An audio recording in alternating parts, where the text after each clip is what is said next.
Hello student, क्या हाल चाल? बढ़िया होंगे। मैं आपका मास्टर, केवल आपका मास्टर, फिजिक्स मास्टर आ गया हूँ आपकी प्यारी सी अकेडमी मास्टर एकेडमी में।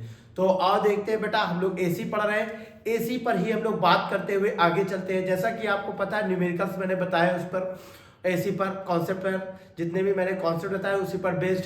अब उसी के क्रम में बेटा आगे चलते हुए हम लोग कुछ और न्यूमेरिकल्स को करेंगे जो कि आने वाले बोर्ड एग्जाम के लिए बहुत ज़्यादा इंपॉर्टेंट है। देखिए बेटा, पहला क्वेश्चन आपके सामने बना हुआ है डायग्राम, जिसमें बेटा ये सर्किट है। सर्किट में आपसे बोला गया है कि आपको inductive and capacitive reactance find करना है, यानी प्रेरक और धारिता प्रतिघात ज्ञात करना है, पता लगाना है। और अनुनादी स्थिति में आवृत्ति और प्रतिबाधा अनुनादी स्थिति में पता लगाना है। पहले क्वेश्चन पे हम लोग पता लगाते हैं, फाइंड आउट करते हैं। फाइंड आउट करना है भैया, तो आपको दिख रहा होगा इक्वेशन का, पहले मैंने बता रखा है, जब भी आपके पास इक्वेशन है आप उससे कंपेयर करते हैं और उससे ओमेगा निकालते हैं। क्या निकालते हैं? ओमेगा, कोणीय आवृत्ति। कोणीय आवृत्ति या हम कह सकते हैं एंगुलर फ्रीक्वेंसी। एंगुलर फ्रीक्वेंसी कहते हैं, या बेटा आप लोगों ने पढ़ा होगा एंगुलर वेलोसिटी। एंगुलर वेलोसिटी या हम कहेंगे एंगुलर फ्रीक्वेंसी, दोनों का मतलब ओमेगा होता है। बात समझ में आई? और देखते हैं बेटा, V is equal V is equal 10 sin 1000 t, 1000 t। इसका बेटा कंपेयर कराना है, कंपेयर विथ इक्वेशन। कौन सी इक्वेशन भैया? जो जनरल इक्वेशन होती है वोल्टेज की, V is equal V0 sin omega t। इससे बेटा कंपेयर कराओगे तो यहाँ V0 इज इक्वल कितना आ जाएगा बेटा? 10 वोल्ट आ जाएगा। और बेटा ओमेगा की वैल्यू कितनी आ जाएगी? 1000 यानी 1000। ठीक है, यहाँ 1000 या 1000 आ गया है, बात समझ में आ गया होगा। रेडियन पर सेकंड होता है, आपको सबको पता होगा, रेडियन पर सेकंड। ये बेटा इसका क्या होता है? ये इसका हो गया बेटा यूनिट। बात खत्म करते हैं इस पर, यूनिट समझ में आ गया। अब यहाँ पर इंडक्टिव और कैपेसिटिव रिएक्टेंस फाइंड करते हैं। तो भैया हम जानते हैं इसकी इंडक्टिव के लिए पॉइंट नंबर पहला बेटा, इंडक्टिव रिएक्टेंस क्या होता है? एक्सेल होता है। क्या होता है? एक्सेल, प्रेरक प्रतिघात एक्सेल होता है। एक्सेल इज इक्वल बेटा क्या होता है? Omega L. क्या होता है? Omega L. भैया ओमेगा की वैल्यू कितनी है? 1000। और बेटा एल की वैल्यू कितनी है? ये ग्राफ में डायग्राम में दे रखा है। डायग्राम में बेटा एल की वैल्यू कितनी है? 20 मिली हेनरी। 20 milli henry. तो पहले आप देख लेंगे, मिली हेनरी को चेंज कर लेंगे बेटा हेनरी में। तो बेटा क्या है? 20 मिली हेनरी। इसको बेटा हेनरी चेंज करना है, तो मिली जब भी लगा हो बेटा, कहीं पर भी मिली लग जाए तो मिली हटाओ, 10⁻³ लगाओ। चेंजमेंट कैसे करते हैं एक बार आप कमेंट्स करेंगे, सारे के सारे चेंजमेंट बताऊंगा मैं। तो भैया मिली हटाएंगे तो 10⁻³ लगाएंगे, ये हो गया हेनरी। ओके, और बेटा इसको भी चेंज कर लेते हैं, यानी कि सी बेटा चेंज कर लेते हैं। सी कितना है बेटा? 2 माइक्रोफैरड। बेटा माइक्रो हटाएंगे, क्या हटाएंगे? जब भी माइक्रो हटाएंगे 10⁻⁶ लगाएंगे। क्या लगाएंगे? 10⁻⁶। तो 2 × 10⁻⁶, ये फैरड। भैया फैरड होता है कैपेसिटेंस का, यानी धारिता का मात्रक। ठीक है, यहां पर बात समझ में आ गई। तो भैया यहां पर एल की वैल्यू क्या रखोगे? 20 × 10⁻³ बेटा 1000 यानी 1000 को 10⁻³ कहते हैं। 10 की पावर क्या कहते हैं? 3। तो ये 10⁻⁻³ और ये 10⁻+3 खत्म हो गया, इसका काम खत्म हो गया। तो भैया एक्सेल की वैल्यू कितनी आ जाएगी? 20। एक्सेल की वैल्यू कितनी आ जाएगी? 20। ठीक है, और भैया आप जानते हैं एक्सेल हो या एक्सी हो, एक्सेल हो या एक्सी, रिएक्टेंस यानी रेजिस्टेंस है, और रेजिस्टेंस का यूनिट क्या होता है? ओम। भैया क्या होता है? ओम। ठीक है बेटा, समझ गए। फिर आ जाओ इसके बाद, इसी का पॉइंट नंबर दूसरा, कैपेसिटिव बेटा रिएक्टेंस यानी धारिता प्रतिघात के लिए इसे कहते हैं एक्सी। एक्सी इज इक्वल क्या होता है? 1/ω⁻c। 1/ω⁻c।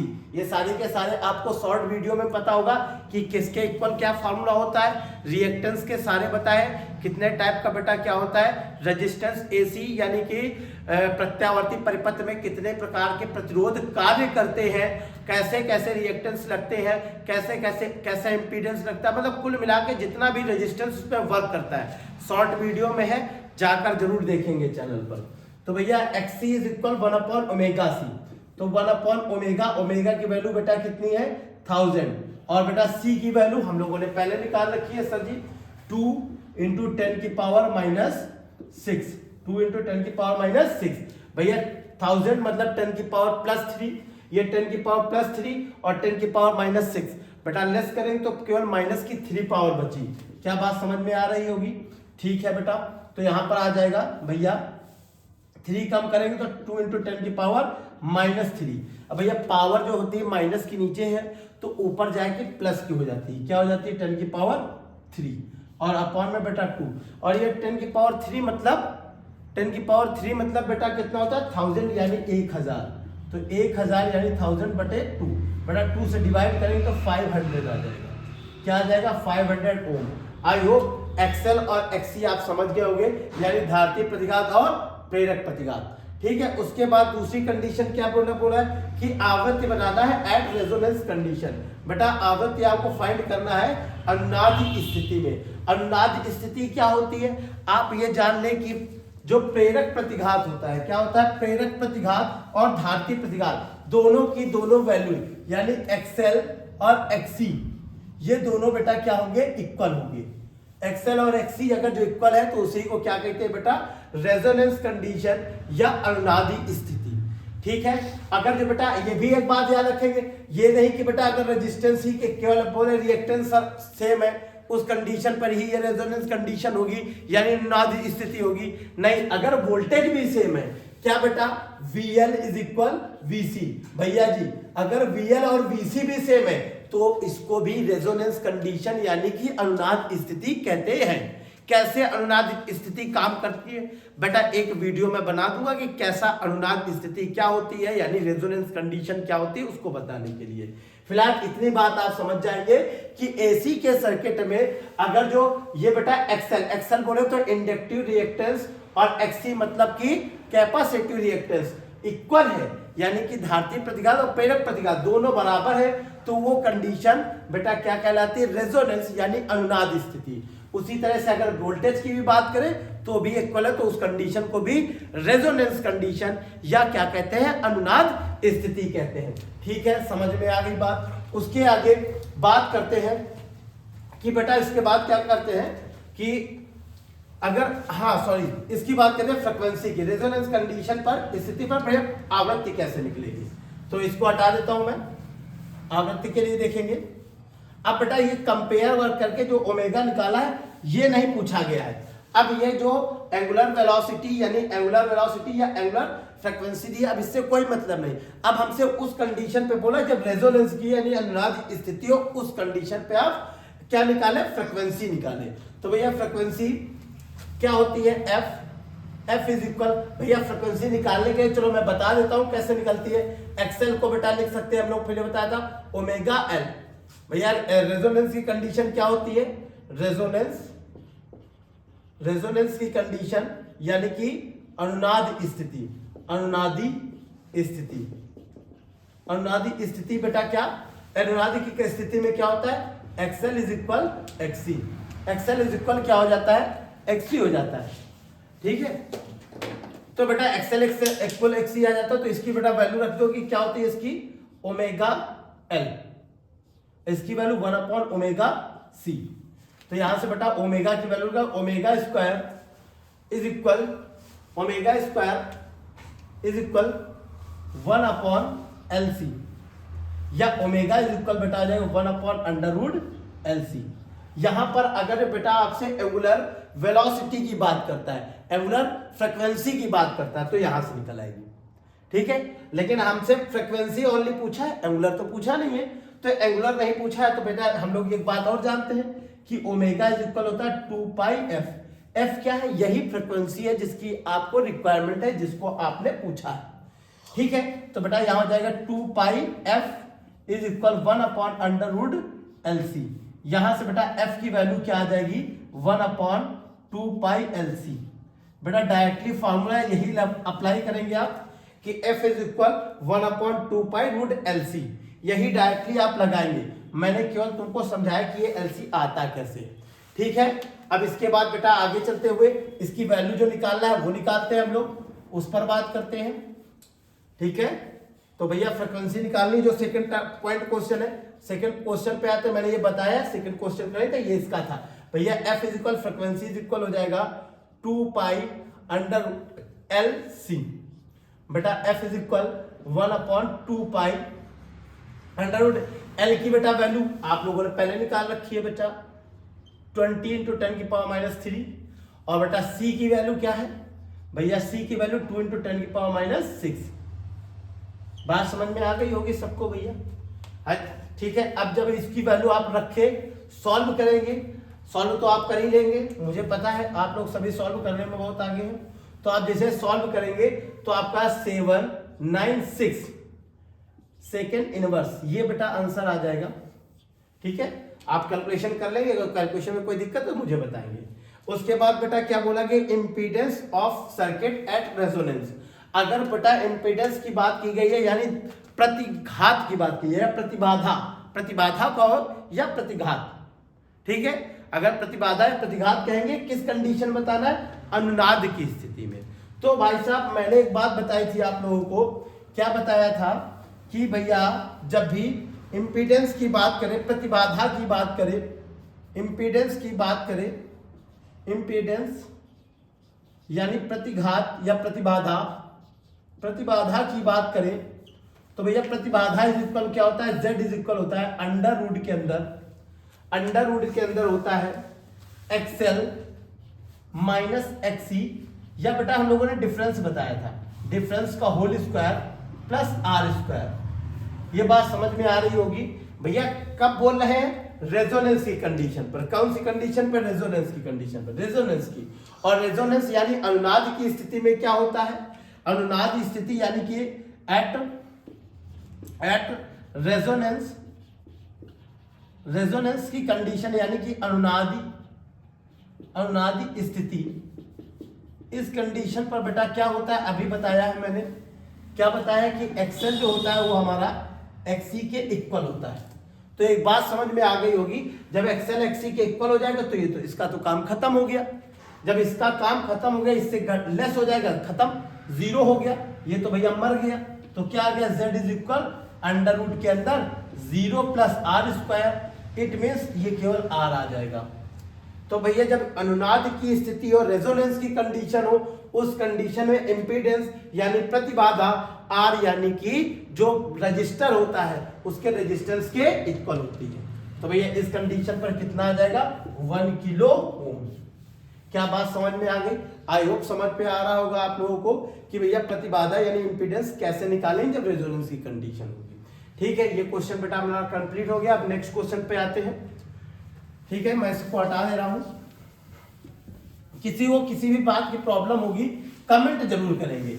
आप कोई भी बात हो, कोई भी तरीके से किसी भी चीज की प्रॉब्लम आ रही है वीडियो में किसी भी टाइप का, तो आप जरूर से कमेंट करेंगे और मैं ट्राई करूंगा कि उसको बेटा आपको पूरे अच्छी तरीके से संतुष्ट कर सकूं। ठीक है, आपको सेटिस्फेक्शन देना ही मेरा काम है। ठीक, तो ये मास्टर आपको सेटिस्फाई करेगा, 100% करेगा, पूरी कोशिश करेगा। ठीक है, अब सेकंड क्वेश्चन बेटा क्या है, ये आपको सर्किट दिया है, इसमें फाइंड आउट क्या करना है, potential difference across register. Register पे बेटा जो पोटेंशियल डिफरेंस है वो फाइंड करना है, और दूसरा करंट इसमें जो फ्लो हो रही होगी वो। जब भैया करंट पूछे कौन सी करंट बतानी, तो फिर वही चीज आ गई हम लोगों की बात कि भैया कितने टाइप का करंट, तो भैया करंट तो मास्टर ने 5 टाइप का बताया था, 5 प्रकार का करंट बताया, तो कौन सा करंट पूछा जाएगा मास्टर जी। तो भैया करंट जब भी पूछ रहा है आपसे, जब आपको नहीं बता रहा है कौन सी करंट है, तो IRMS।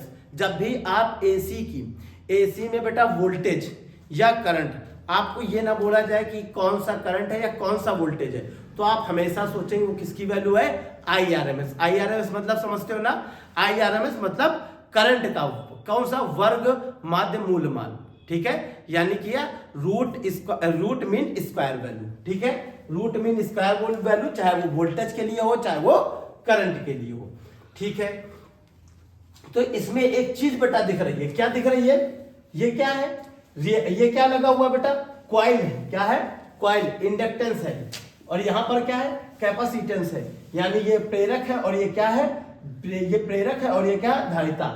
और धारिता, और ये देखो दोनों के पर जो वोल्टेज है वो इक्वल है, यानी जो बेटा VL है वो क्या है, VC के इक्वल है, और जब VL और VC के इक्वल होता है तो बेटा कौन सी कंडीशन होती है, रेजोनेंस कंडीशन। कौन सी कंडीशन हो जाती है, रेजोनेंस कंडीशन। आप बात समझ में आ रही होगी। अभी इस पहले वाले क्वेश्चन में मैंने बताया है। तो पोटेंशियल डिफरेंस निकालना है, तो पहले तो बेटा ये V दिया है, पहले तो इसका कंपेयर करते हैं भाई। अच्छा, यहाँ पर एक क्वेश्चन में एक अलग सी चीज तुमको दिख रही होगी बेटा, क्या दिख रहा होगा भैया जी, V is equal V not. पहले होता है इक्वेशन जो इक्वल वो होती है, जो मेरे पास नॉर्मल इक्वेशन होती है, सिंपल इक्वेशन होती है, किस क्या होती है, V is equal V naught sine omega T. यहाँ पर साइन होता है, बट यहाँ पर क्या है, कॉस है। अब यहाँ पर सोच सर यहाँ तो कॉस है, अब मेरे पास दुविधा है, तो बेटा कोई प्रॉब्लम नहीं, यहाँ कॉस लगा है। ये बेटा आपको इस बारे में बता रहा है कि इसके बीच में जो आपका फेज डिफरेंस है वो डिफरेंस दिखा रहा है। आपको उससे लेना देना नहीं, क्योंकि यहाँ पर फेज डिफरेंस करंट और वोल्टेज के बीच में कुछ बताया नहीं गया, ना पूछा गया है, उससे कोई लेना देना नहीं है। तो जैसा लिखा हुआ है कॉस, तो कॉस भी इस समय हमारा जो इक्वेशन होगा वो इक्वेशन को फॉलो करेगा। तो भैया कंपेयर करते हैं भाई, V is equal V naught 20 पहले 200 कॉस 50 पाई टी। बेटा कंपेयर कर दो, कंपेयर विथ इक्वेशन कौन सी, V is equal V naught sine, sorry cos है तो कॉस से ही कंपेयर कराएंगे, कॉस ओमेगा टी। तो भैया V नॉट इज इक्वल क्या आ जाएगा, 200 वोल्ट, 200 वोल्ट। और इसके बाद बेटा ओमेगा क्या हो जाएगा, ओमेगा इज इक्वल 50 पाई। पहले तो भैया हमको क्या फाइंड करना है, प्रतिरोध पर विभवांतर, पोटेंशियल डिफरेंस अक्रॉस रजिस्टर, इस पर पता लगाना है। इन दोनों पे वोल्टेज दिया है, दोनों इक्वल है, तो मतलब क्या है, रेजोनेंस कंडीशन है, अनुनादी स्थिति है। तो भैया यहाँ पे हम लोग करंट फाइंड करेंगे। क्या फाइंड करेंगे, करंट फाइंड करने के लिए हमें इंपीडेंस पता होनी चाहिए, प्रतिबाधा पता होनी चाहिए। तो भैया इंपीडेंस यानी कि इंपीडेंस निकालें, इंपीडेंस डेंस यानी कि प्रतिबाधा। अभी बताया था बेटा प्रतिबाधा रेजोनेंस की कंडीशन में Z इज इक्वल क्या होता है, R। प्रतिबाधा यानी रेजोनेंस कंडीशन में क्या होता है, Z इज इक्वल R। तो Z इज इक्वल R की बेटा वैल्यू कितनी है, 400 400 ओम। ठीक है भैया, वोल्टेज आपको पता ही है, वोल्टेज आपको पता ही, करंट निकाल लो, तो करंट भैया I नॉट निकल के आएगी। आप जानते हो V not upon I not, भैया वो ओम्स लॉ वाला, V not upon I not is equal R। यहाँ पर R नहीं होगा, Z होगा, क्योंकि यहाँ पे इंपीडेंस वर्क करता है।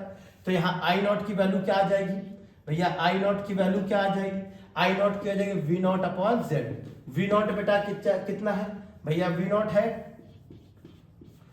200 और Z कितना 400, कट किया तो 0.5 एम्पियर। ये करंट आ गई बेटा I नॉट। वैसे बोला गया करंट फाइंड करना था, क्या फाइंड करना था, करंट। अच्छा पोटेंशियल भी फाइंड करना, निकाल लूंगा, लेकिन पहले करंट निकला तो निकल आया।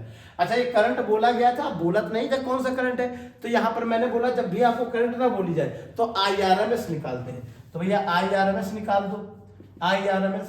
तो IRMS क्या हो जाएगा, ये सेकंड पॉइंट बेटा जी होगा भैया जी, सेकंड पॉइंट। फर्स्ट पॉइंट ही निकल आएगा बस एक सेकंड, क्योंकि ये पहले करंट निकल रहा है तो निकाल दे रहा हूं। तो क्या हो जाएगा, V naught I naught upon I naught root 2।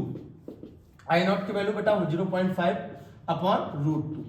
ये बेटा आ जाएगा, आप रूट 2 से मल्टीप्लाई डिवाइड कर सकते हो, आपको पता है 0.5 रूट 2 अपॉन ये कितना आ जाएगा बेटा 2, तो 0.25 इंटू 1.414 आप मल्टीप्लाई करा लेंगे तो करंट आ जाएगा। ठीक है, इस बात समझ में आ गया। ठीक है, ये करंट बेटा आ गई जो सेकंड पॉइंट होगा। अगर फर्स्ट पॉइंट की बात करें, फर्स्ट पॉइंट बेटा पोटेंशियल पूछा हुआ है। जब एक बात आप समझ में आ रही होगी, क्या आ रही होगी समझ में, कि भैया जो पोटेंशियल इसने दिया, जो विभवांतर इसने दिया, भैया इन दोनों में तो इक्वल हो गया, तो भैया इन दोनों का तो काम खत्म हो गया, बचा ये, यानी जो पोटेंशियल देगा सारा इसी पे तो लगेगा, क्योंकि ये दोनों तो काम ही नहीं कर रहे। क्यों नहीं, क्योंकि ये दोनों क्या कर रहे हैं, एक दूसरे को खत्म कर दे रहे हैं, मार दे रहे हैं। तो ये दोनों मर गए हैं, तो केवल जो पोटेंशियल ये होगा सारा का सारा इस पे लगेगा। तो भैया फर्स्ट पॉइंट क्या हो जाएगा, फर्स्ट पॉइंट मैं इधर कर रहा हूं, फर्स्ट पॉइंट क्या हो जाएगा, पोटेंशियल। भैया करंट तो मुझे निकालिए, IRMS निकल आया है, IRMS निकल आया है। अब बेटा पोटेंशियल निकालना है, तो पोटेंशियल VRMS निकालो। तो VRMS क्या हो जाएगा, जो VRMS इस पे होगा V नॉट, इस पर पीक वैल्यू पूछा तो है नहीं, पीक वैल्यू नहीं बोला, क्या पूछा, पोटेंशियल फाइंड करना है। तो VRMS होगा, तो VRMS पहले VRMS निकालना, भाई भैया V नॉट जो होगा वही होगा इस पर, तो भैया यहाँ पर निकालेंगे। आप अगर निकालना चाहे तो निकाल सकते हैं। तो I नॉट पहले दिया तो V नॉट निकाल लेंगे। क्या दे रखा बेटा, ये करंट, सॉरी 0.5 R पर पूछा, तो VR is equal IRMS into बेटा रजिस्टर, इंटू रजिस्टर का मतलब R।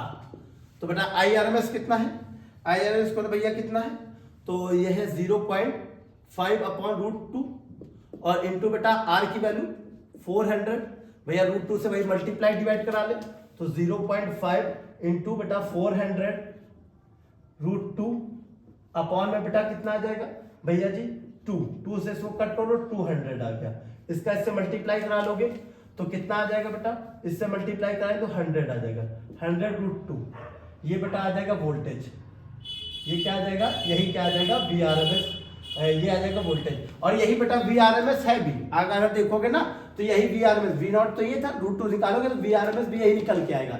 यानी जो VRMS वोल्टेज पे लगा है, जो मतलब सर्किट पे लगा है, वही इस पर आएगा, क्योंकि इन दोनों का पोटेंशियल क्या है, इक्वल है, इसलिए ये रेजोनेंस कंडीशन देंगे तो यहाँ पर कोई पोटेंशियल इंक्लूड नहीं होगा। बात समझ में आ गई। चलो सेकंड पॉइंट, मेरा फर्स्ट पॉइंट ये हो गया, सेकंड पॉइंट मेरा ये हो गया। थर्ड पॉइंट बोला phase difference between potential difference across inductor और कैपेसिटर, यानी प्रेरक और धारिती वोल्टेज के बीच कलांतर कितना होगा। तो भैया एक बात आप समझते हैं, क्या समझते हैं, कि जब भी कंडीशन आती है ऐसी, जब भी ये दोनों क्या होते हैं एक दूसरे के अपोजिट, सॉरी ये दोनों जब भी लगते हैं, तो आप लोग जानते हैं LCR सर्किट में, LCR सर्किट भैया बताए थे हम लोग, तो यहाँ पर VR होता है, यहाँ होता है VL और ये होता है VC, ठीक है। तो यहाँ कंडीशन आप देख पा रहे हैं, और इन दोनों के वोल्टेज के बीच बेटा आपसे क्या पूछा है, फेज डिफरेंस। तो आप देख रहे हैं जस्ट अपोजिट है, दोनों क्या होते हैं, जस्ट अपोजिट होते हैं। जस्ट अपोजिट की वजह से बेटा यहाँ पर जो कलांतर आएगा, जो बेटा फेज डिफरेंस आएगा, फेज डिफरेंस होगा, है ना, जो कलांतर होगा फेज डिफरेंस, यानी जो कलांतर है बेटा, क्या है बेटा, कलांतर, भैया जी क्या है, कलांतर। तो कलांतर इन दोनों के बीच बेटा क्या आ जाएगा, 180, ठीक है। किसी को प्रॉब्लम हो तो मुझसे पूछेंगे। भैया जब भी कभी भी बात कही जाए किसी इंडक्टर और कैपेसिटर के पोटेंशियल के बीच फेज डिफरेंस यानी कलांतर की, तो हमेशा उसके बीच कितना होता है, 180 यानी कि 180। क्यों होता है, क्योंकि भैया ये ग्राफ मैंने बताया था उसके अकॉर्डिंग, ठीक है। आई होप समझ में आ गया होगा। अच्छा एक चीज मैं बताना चाहूंगा अलग से, थोड़ा सा एक्स्ट्रा, इस न्यूमेरिकल के साथ मैं एक्स्ट्रा बताना चाहूँ, जिसके बेस्ड क्वेश्चन आते बहुत हैं और बहुत ज्यादा पूछे जाते हैं बोर्ड एग्जाम में। हो सकता है आपके ऑप्शनल आ जाए और हो सकता है बेटा क्वेश्चन में आ जाए शॉर्ट क्वेश्चन में, ठीक है।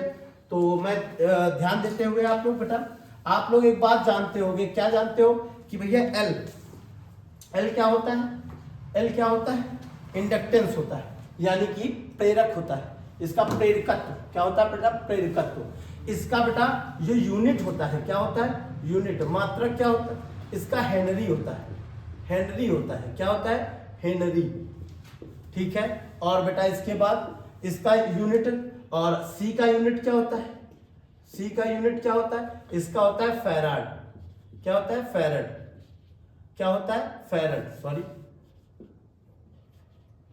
फैराड होता है, क्या होता है, फैराड, और ठीक है, फैराड होता है, ठीक है। तो बेटा फैराड हो गया और इसका हेनरी हो गया। ये तो बात आपको बहुत अच्छे से पहले से पता होगी, लेकिन मैं थोड़ी सी इसमें एक अलग से आपको इंफॉर्मेशन देना चाहूंगा कि ये तो डिपेंड करता है बेटा, ऐसे डायरेक्टली आ गया, लेकिन यहाँ पर क्वेश्चन पूछा जाता है भैया रेजिस्टेंस के टर्म्स में, कि भैया बताओ इसका जब आप करोगे तो रेजिस्टेंस का, ये सॉरी रेजिस्टेंस के जो यूनिट होगा उसके इक्वल होगा। तो उस कंडीशन पे हम लोग एल और सी की जो यूनिट होगी वो ओम्स के टर्म्स में, ओम मतलब बोले तो रेजिस्टेंस का जो बेटा, रेजिस्टेंस का जो यूनिट होता है उसके टर्म्स में निकालेंगे। कैसे निकालेंगे, तो भैया ये जानते हैं आप कि एक्सएल इज इक्वल क्या होता है, एक्सएल इज इक्वल होता है 2 पाई एफएल, 2 पाई एफएल। तो यहां से एल बराबर हो जाएगा एक्सएल अपॉन 2 पाई एफ। भैया एक्सेल, एक्सेल क्या है? रिएक्टेंस यानी कि रेजिस्टेंस है, तो इसका यूनिट क्या हो गया? ओम हो गया। क्या हो गया? ओम। भैया 2 पाई है, क्या है? 2 पाई का कोई यूनिट नहीं होता है। ये क्या है? फ्रीक्वेंसी, फ्रीक्वेंसी का यूनिट होता है वो सेकंड इनवर्स होता है। ये ऊपर चला जाएगा तो हो जाएगा ओम सेकंड। ये बात बहुत अच्छे समझेंगे कि L इज इक्वल होता है ओम सेकंड, यानी कि इंडक्टेंस यानी कि प्रेरकत्व का मात्रक ओम सेकंड भी होता है। और पहले तो हेनरी आपने पढ़ ही दिया है, हेनरी के साथ साथ क्या होता है? ओम सेकंड। बात समझ में आ गई होगी, ठीक है। अब बेटा इसी तरह से हम सी के लिए भी बात करेंगे, सी की बात करेंगे तो सी के लिए भी बेटा निकाल सकते हैं इसी से, ओम के टर्म्स में। जो भी यूनिट निकालना है वो किसके टर्म्स में निकालना है? ओम के टर्म्स में। इस पर बेस्ड क्वेश्चन भी आपको बताऊंगा मैं। तो भैया देखिए क्या बात की जा रही है कि हाँ सी के लिए तो XC इज इक्वल क्या होता है? 1/2 पाई FC, 1/2 पाई FC। ये भी बेटा आप लोगों ने फॉर्मूला पढ़ा था। तो यहां से बेटा C की वैल्यू क्या आ जाएगी? 1/C, इधर XC नीचे आ गया तो 2 पाई F और साथ में क्या चलेगा? XC चलेगा। क्या चलेगा? XC। तो फिर यूनिट लिखते हैं, 2 पाई का कोई यूनिट नहीं, इसका हो गया सेकेंड इनवर्स। और इसका क्या होता है भैया? ओम होता है। क्या होता है? ओम। तो भैया ये ऊपर चला जाएगा, सेकेंड ऊपर चला जाएगा तो हो गया सेकेंड अपॉन ओम। ये भैया सी का यूनिट क्या हो गया? Second ohm inverse, second ohm inverse, second ohm inverse C का, यानी कि किसका? कैपेसिटेंस यानी धारिता का मात्रक या यूनिट होगा। ये तो बेटा आप बहुत अच्छे से समझ गए होंगे। इसी पर बेस एक छोटा सा ही क्वेश्चन मैं बता देता हूं। जैसे कि बेटा क्वेश्चन पूछा जाता है कि आपसे पूछा जाएगा कि आप भैया बताएं कि अंडरवुड एलसी इसका यूनिट क्या होगा? यूनिट फाइंड करना है, फाइंड यूनिट का मात्रक होगा, का मात्रक ज्ञात करो भैया। फाइंड यूनिट, यूनिट इसकी क्या होगी ये बतानी है। इसका यूनिट फाइंड करना है किसका? अंडरवुड एलसी का। अब अगर जो एल की रखोगे, सी की रखोगे, सारा सॉल्व करो भैया, हेनरी फेरेड रखोगे तो भैया हेनरी इंटू फेरेड आ जाएगा मल्टीप्लाई के, सॉरी अंडरवुड के अंदर हेनरी इंटू फेरेड, लेकिन वो यूनिट सही नहीं होगा। तो कैसे रखे? क्योंकि डायरेक्टली कभी कभी पूछेगा कि so that the unit of under root LC is second, बोल देगा कि अंडरवुड एलसी का जो यूनिट होता है वो सेकेंड होता है। ये शो करना है, प्रूफ करना है। तो कैसे करेंगे जी? तो देखिए भैया देखेंगे यहाँ पर, ये अब मेरे पास ये हो गया भैया मैजिक, ये हमारे पास मैजिक हो गया एल और सी का। तो ठीक है, एल और सी का मैजिक हो गया मास्टर जी, तो उसी पे काम करते हैं। तो भैया अंडरवुड एल का यूनिट क्या होता है? ओम होता है और सेकेंड होता है, ओम होता है और सेकेंड होता है। सी का यूनिट क्या होता है? सेकेंड होता है, सेकेंड होता है और क्या होता है? अपॉन से ओम होता है। अपॉन क्या होता है? ओम। ओम से ओम मर गया है, ओम से ओम भैया क्या मर गया है? अब अंडरवुड के अंदर आ गया सेकेंड इनवर्स, तो यहाँ पर जाएगा ओनली सेकेंड। आई होप समझ गए होंगे। अगर जो ऐसा बोलता है कि so that under root LC is under root LC unit second, या बोल देता है कि अंडरवुड एलसी का मात्रक जो है सेकेंड है, शो करें, तो ऐसे करेंगे। आई होप समझ गए होंगे। किसी को कोई प्रॉब्लम है तो मुझे बताएंगे। Like and subscribe. Thanks for watching.